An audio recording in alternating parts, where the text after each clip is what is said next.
Hello students, this is Samir sir. First of all, I congratulate all of you that you have promoted to 12th standard. This is my first lecture.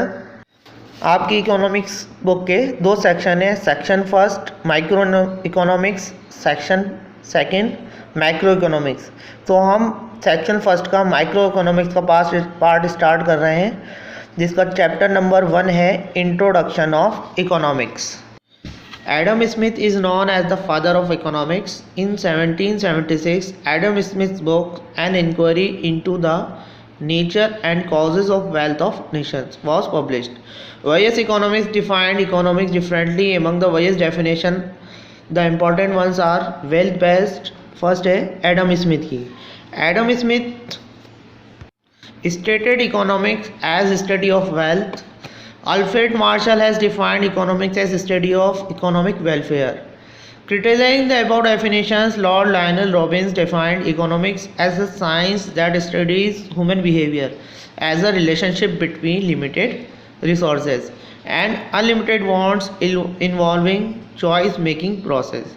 Relating economics to development, Paul S. Samuelson has laid emphasis on the dynamic analysis of economic activities. Professor J.K. Mehta defined economics as a science which is studies of human behavior as a means to obtain modelessness situation.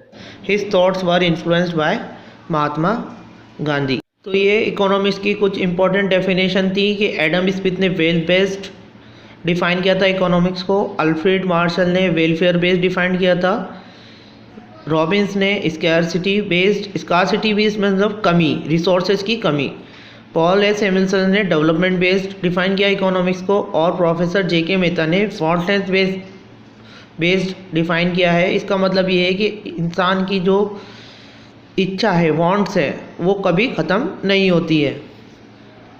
Conclusion क्या है economics की definition का? Economics is a social science. Economics एक social science है. It deals with the study of human behaviour in the society. Means के human behaviour क्या react करता है, the process of production, consumption, exchange and distribution of goods and services with the given resources. कि इन resources का क्या reaction होता है society में जाके ह्यूमन बिहेवियर का, इसका स्टडी करते हैं हम. तो जैसे कि मान लीजिए पेट्रोल की जो प्राइस है वो इंक्रीज़ हो गई और जो सब्सिडी है गवर्नमेंट की वो डिक्रीज़ हो गई, तो इसका क्या रिएक्शन होता है, ह्यूमन बिहेवियर का क्या रिएक्शन होता है, इकोनॉमिक्स में हम ये सब स्टडी करते हैं. Economics can be divided into two parts, micro economics, macro economics.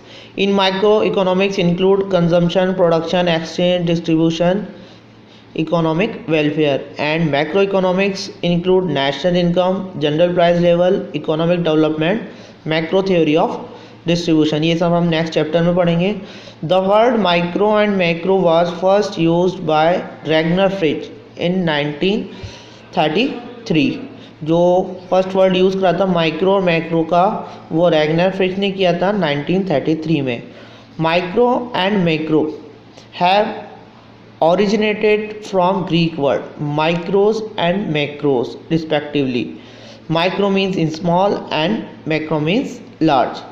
In the word of Anne Gregory Manclo, microeconomics is the study of how household and firm make decisions and how they interact in specific markets. Macroeconomics is the study of economy in wide phenomena. जो अपने micro economics में तो हम house hold, firm और किसी specific market की study करते हैं, और मैक्रो इकोनॉमिक्स का मतलब लार्ज. इसका मतलब ये है कि हम हमारी इंडियन पूरी इकोनॉमी की स्टडी करते हैं. अब आते हैं micro economics. It is also called price theory. In microeconomics, we study the behavior of individual units like a consumer, a production, or a firm. This study is done with the consideration of price. As a consumer, maximize the satisfaction with specific price and income. Similarly, a producer maximizes his production with specific price of a goods and service. A firm or group of firms also maximizes its profit and production at a given price are some of the examples. All individual units are studied with reference to price. The theory of distribution is also studied considering the price of labor, wages, price of capital, interest, price of land use, rent, price of entrepreneur, profit, etc. तो micro economics का मतलब ये होता है कि micro economics जो है वो स्टडी करता है कंज्यूमर कंज्यूमर, मतलब एक कंज्यूमर, फार्म और एक स्पेसिफिक मार्केट। इसमें हम इंडिविजुअली स्टडी करते हैं माइक्रो इकोनॉमिक्स में।